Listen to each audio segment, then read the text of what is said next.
வணக்கம், நான் ரமேஷ் கண்ணா பேசுகிறேன்.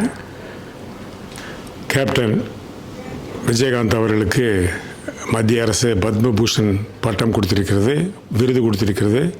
அது நிச்சயமாக எப்போ கொடுத்துருக்கணும், இப்போ கொடுத்து ரொம்ப சந்தோஷம். மத்திய அரசுக்கு நன்றி தெரிவிச்சுக்கிறேன்.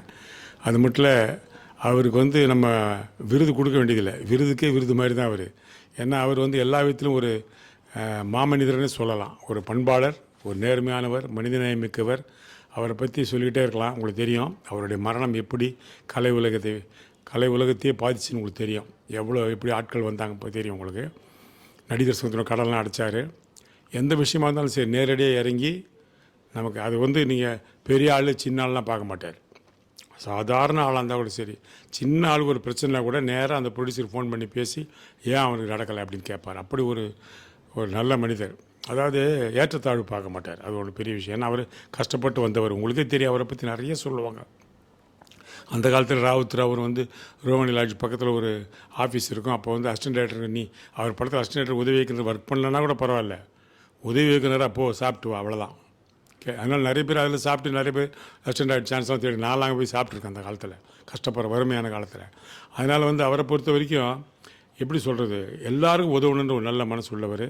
அவரை நாம் இழந்தது பெரிய இழப்பு. ஆனால் அதுக்கு பத்மபூஷன் பட்டம் விருது ஒரு சின்ன ஆறுதலாக இருக்கும் அவங்க குடும்பத்தாருக்கும், அந்த அம்மாவுக்கும், பிள்ளைகளுக்கெல்லாம்.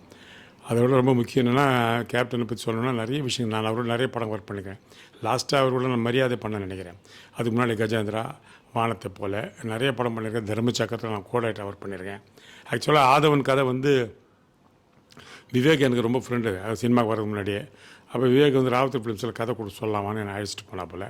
நான் போய் கதை சொன்னேன். ராவுத்தர் கதையை கேட்டார், ஆதவன் கதை சொல்லி முடித்தோடனே அப்போ இந்த லைன் தான், அந்த லேண்ட்லைன் தான் ஃபோன் பண்ணார். யார்கிட்ட பேசுகிறாரு, தம்பி விவேக் ஒரு பையனை கூப்பிட்டு வந்தாப்புல, ரவிக்குமார் அசிஸ்டன்ட் தான், கதை நல்லா இருக்குது, அது பண்ணிவிடுவோம் அடுத்த படம் அப்படின்னு. அவர் எங்கேயோ அங்கேருந்து அநேகமாக கேப்டன் தான் அது. அவர் வேறு நிறைய கமிட் பண்ணியிருப்பார்ல. அதெல்லாம் இல்லை தம்பி, இது நம்ம அடுத்த படம் பண்ணுறோம், வெய் ஃபோனை அப்படின்னு சொல்லிட்டு வச்சுட்டார் ஸ்ட்ராங்காக. சரின்னு சொல்லிட்டு அப்புறம் எனக்கு ரொம்ப ஒன்றுமே புரியல, தலைக்கால் பின்னாடி இவ்வளோ சீக்கிரம் நடக்குது இல்லைன்னு. அப்புறம் தம்பி நீ பொள்ளாச்சியில் ஷூட்டிங் சார், பொள்ளாச்சியில் எங்கள் படம் ஷூட்டிங் தான் நடக்குது, தர்மச்சக்கரம், அது நான் கோடாயிட்டு சார் அப்படின்னு. அப்புறம் நல்லதாக போச்சு. நேராக போய் தம்பிக்கிட்ட சொல்லிவிடு, கதையை சொல்லிவிடு, பண்ணிடலாம் அடுத்த படம் அப்படின்ட்டார். எனக்கு ரொம்ப சந்தோஷம். போனேன், அங்கே போனேன். அவருக்கு அதுக்குள்ளே நியூஸ் போயிடுச்சு. அவர் கேட்டால் என்ன ரமேஷ் சொன்னால் கதை சொன்னேன். ஆமாம் சார், கதையை நீங்கள் கேட்டிங்கன்னா வேலையை ஆரம்பிச்சாலாம் சொல்கிறேன்.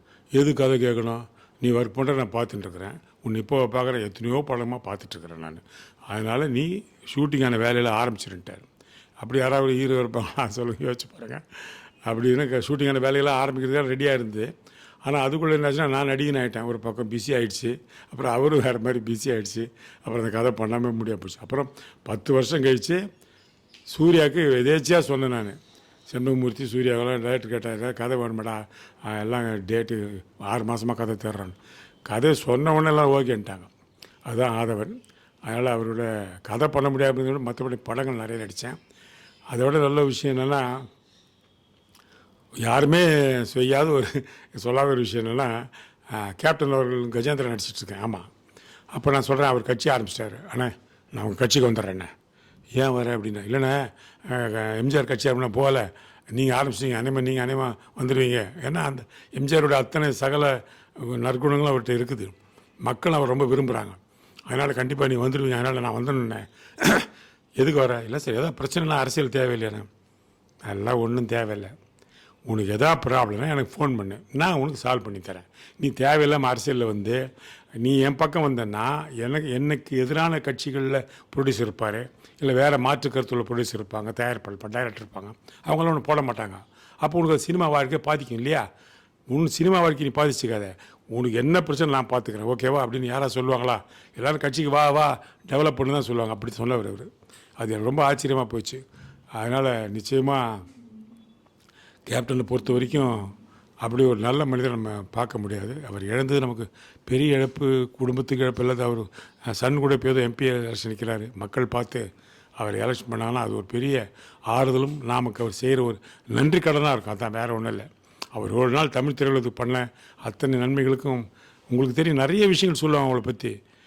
அந்த ஸ்டார் நைட்டு போகும்போது நைட்டு சாப்பாடு இல்லை, ட்ரெயின் மதுரையில் எங்கே நிற்க வச்சுட்டு இன்ஜின் டிரைவர் ஒரு மணி நேரம் இல்லையா அப்படின்ட்டார்.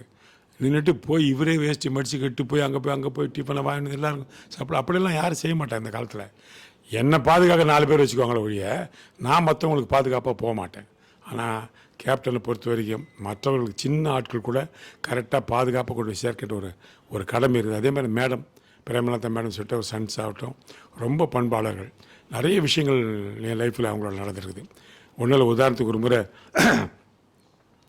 என் காரு பஞ்சர் ஆகிடுச்சு. நான் என்னடா டயரில் காற்று இல்லையான்னு பார்த்துட்ருக்குறேன். அப்போ ஒரு கார் ஒன்று போன கார் ரிவர்ஸ் வருது. அங்கேருந்து ஒரு ஆள் இறங்கி ஓடியாரான். யாருப்பா? அந்த வண்டியோட டிரைவர். என்னப்பா என்னாச்சுன்னு? ஏன் இல்லைப்பா டயர் பஞ்சர் நான் ஸ்டெப்னி நான் எனக்கு மாற்றி தெரியும் அப்படின்னு. இல்லை அண்ணன் கேட்டாரா? இல்லை மேடம் இருக்கிறாங்கன்னு பார்த்தா மேடம்க்கு கண்ணாடி இறக்கிட்டு ஏதாவது பிரச்சனை சொல்லுங்கள், நான் என் வண்டியில் வாங்க நான் கொண்டு விடும். ஐயோ அப்படிலாம் இல்லைங்க, நான் இப்போ மாற்றி தெரியும், எனக்கு மாற்ற தெரியும் அப்படின்னு சொல்லி யாருமே அப்படி பண்ண மாட்டாங்க. ஏன்னா கருப்பு கண்ணாடி நீ கண்டுக்காமல் கூட போகலாம். ஆனால் நின்று இறக்கி கேட்கணும்னு அவசியம் கிடையாது. அதில் ரோட்டில் ஒரு ஓரத்தில் நிற்கிறேன். அப்போது மக்கள் மேலே ஒரு பாசம் உள்ளவர், நல்ல மனிதர். நிச்சயமாக அவர் ஆன்மா சாந்தி அடைந்து மட்டுமில்லை, அவர் என்றைக்குமே நம்மளோட வாழ்கிறாரு. கேப்டன் டிவியில் நான் ப்ரோக்ராம் பண்ணும்போது தான் நான் வேர்ல்டு ஃபேமஸ் ஆனேன். மக்கள் முழக்கம் அசத்தலார்கள் பண்ணேன். எங்கே போனாலும் கேப்டன் தொண்டர்கள் அப்படியே நம்மளை வாரி அணைச்சிக்குவாங்க. அந்த மாதிரி அதே நேரத்தில் ஒரு ஒரு ஒரு ஃபங்க்ஷன் ஒரு எபிசோட் முடிஞ்சதுன்னா, ஒரு 2-3 எபிசோட் முடிஞ்சுன்னா அங்கேருந்து கேப்டன் விஜயன் ஃபோன் பண்ணுவார், சார் ஃபோன் பண்ணுவார். நல்லா ரமேஷ்லாம் நல்லா போகுது, அப்படியே நல்லா பிரமாதம் பண்ணு, ஓகே அப்படின்னு. இதெல்லாம் தேவையில்லை அவருக்கு தேவை கிடையாது இல்லையா. ஆனால் அவர் அதை செய்வார். அதுதான் அவருடைய பண்பு. அதனால் அவருக்கு அந்த பத்மபூஷன் பட்டம் கிடைத்து மட்டுமில்லை, அவர் என்றைக்கும் அவர் நம்மளோட வாழணும், அந்த குடும்பத்துக்கு ஆறுதல் தரணும். நிச்சயமாக அவர் பிள்ளைகளை நீங்கள் இந்த தேர்தலில் ஜெயிக்க வச்சிங்கன்னா அது நாம் அவருக்கு செய்கிற ஒரு நன்றி கடனாக இருக்கும். நன்றி, வணக்கம்.